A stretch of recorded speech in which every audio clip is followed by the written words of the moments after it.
Hi, I'm Effie. This is What Effie Reads, and today I'm going to be watching and reacting to the first episode of Netflix's The Sandman.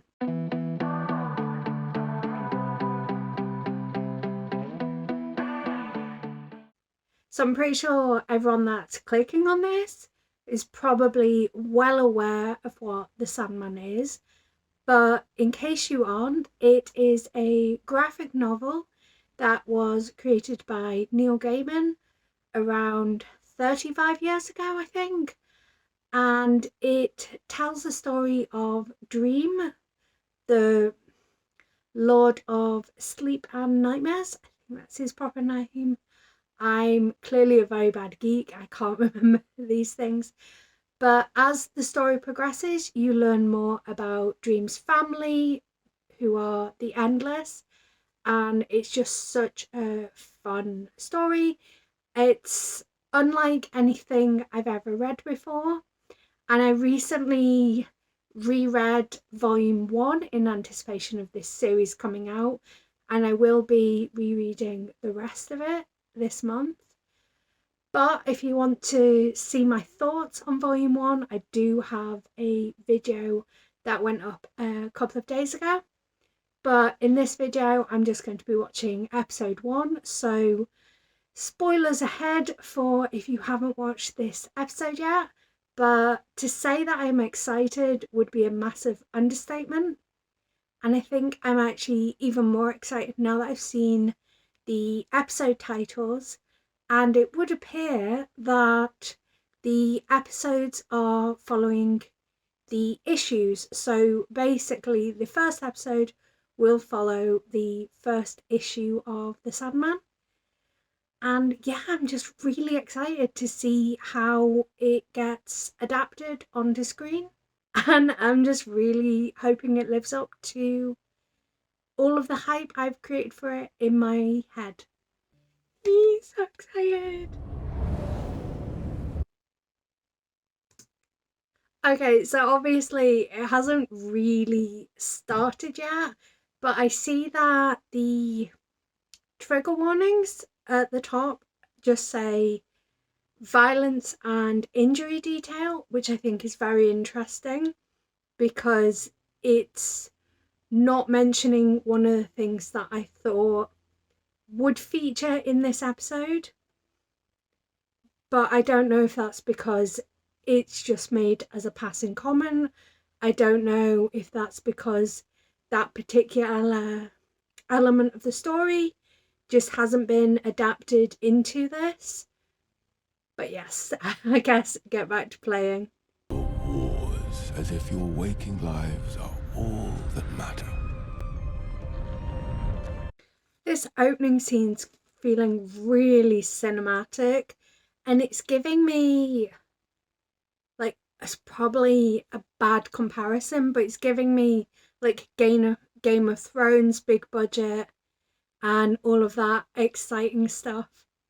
And enter my realm. Oh my gosh, we've got visuals on Dream's Kingdom For I straight away. am the king It's amazing. of dreams. That's Gregory! Which I must control, lest they consume. I need that library. I need it so badly. We are bonded, then, in our grief, you and I. As you know, I lost my son Randall recently at Gallipoli. Randall was my greatest joy. All this was meant to be his. Look, we can compel death to return our sons to us. Your Edmund and my Randall will live again.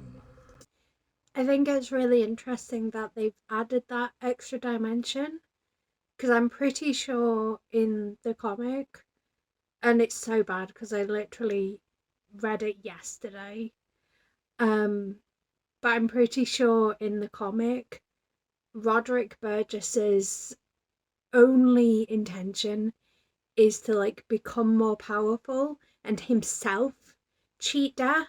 So adding in that he lost a son just adds that extra layer to it and makes him, I guess, more rounded. And I guess a little bit less selfish. Like, you still get that he's really selfish and very much like obsessed with things being as he wants them to be. But he's also just looking for his son back as well. Corinthian. Okay, so I know for a fact the Corinthian does not feature in the first volume. I do know the Corinthian is part of the wider series, but that's bringing in elements that you don't touch on until later in the series. Now, I don't know if maybe the Corinthian pops up in volume 2 because I know this series is also covering some of volume 2, but I do think it's interesting that we're getting future elements already. Are you all right in there?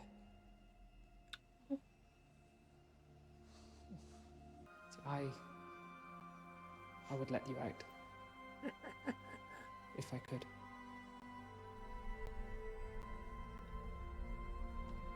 You would you? Do you want to die, Alex? Do you? Because if you do, it's relatively simple. Fuck. Roddy?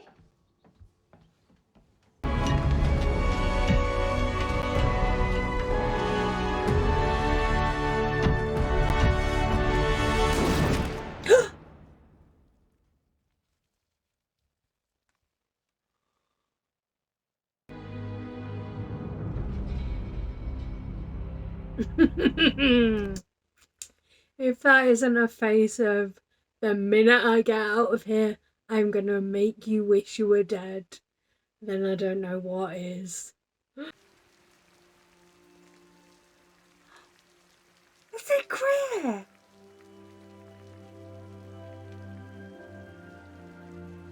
Out of loss, new love was born.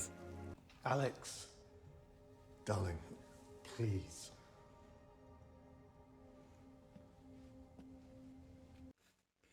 I'm not sure if it's just subtext that I missed from the comic. I love that they're in a relationship and they're together for literally 60 years. Oh, it's so cute.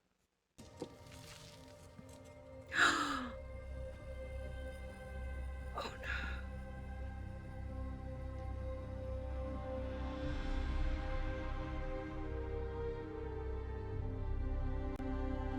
Was that deliberate?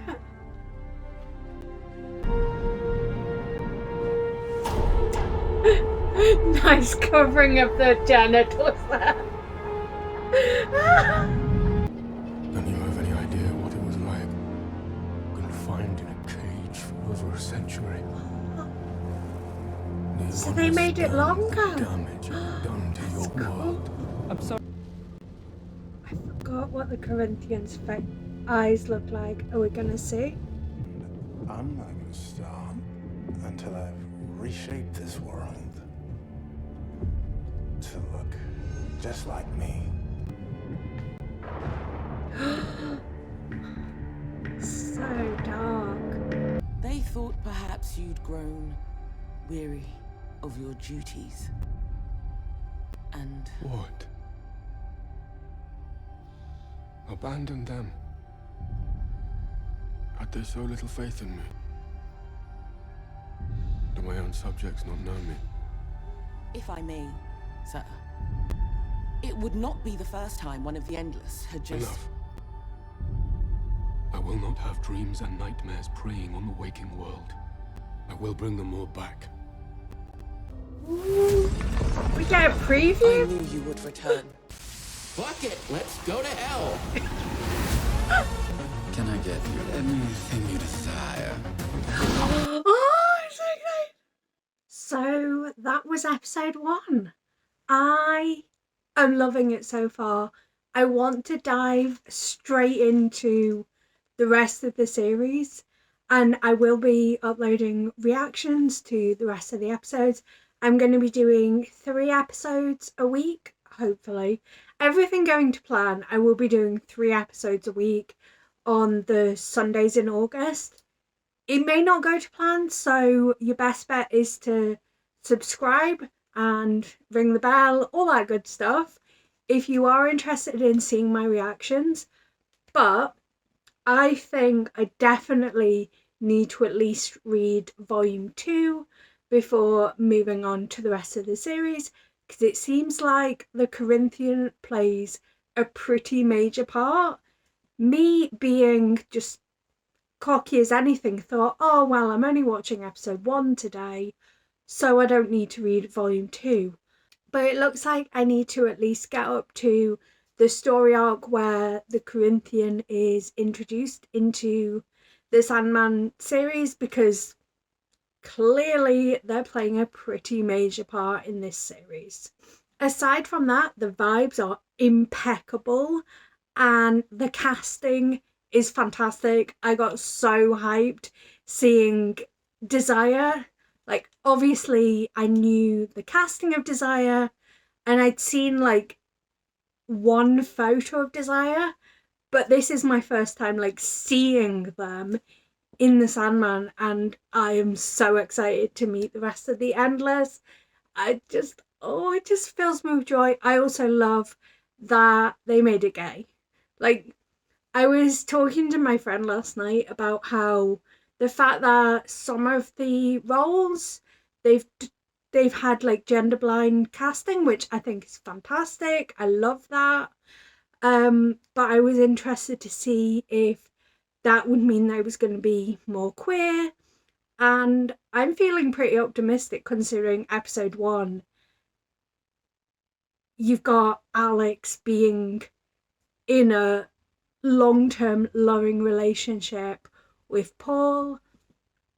I would have liked to have seen the intervening years, because it looks like, reading between the lines, rather than Dream being captured for 70 years, they've got Dream captured for 110 or thereabouts, because I think what they're doing is they're going to set it in current day now. But I guess the thing is that makes it a little bit interesting in terms of age, because how old are we supposed to believe Alex is? Like, is he 100 at the end of the series? I mean, like, I'm very much like, I suspend my disbelief. This is fantasy. And I guess, like, being a bit magical. I'm also interested to see if we get more of the stories of the sleepers, because there are a couple of, like, little tidbits you get about what happens with the sleepers that appears in the first issue of the Sandman. But I also think that might come into play later down the series, like this season on Sandman preview seemed to imply we were going to get a bit more of their stories. But yes, overall, I'm so hyped for it. I can't wait to watch the rest of the series. And yeah, I'd love to know your thoughts on it. Like, anything to do with Sandman. Obviously, keep it to episode 1 in the comments here. But as I say, I'm going to be endeavouring to do 3 episodes a week for the rest of the month, so you can comment on those episodes when they come out. But until next time, love you. Bye.